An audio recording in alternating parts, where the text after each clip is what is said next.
ద్రాక్షరసం అయిపోయింది. ఇది నాకెందుకు చెప్తున్నావు? వేడుక ఇలా ఆగిపోవడానికి వీల్లేదు.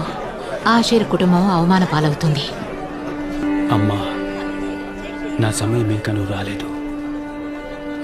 ఇప్పుడు కాకపోతే ఎప్పుడు? దయచేసి ఆయన చెప్పింది చేయండి. ఈ బాణలు నీటితో నింపండి.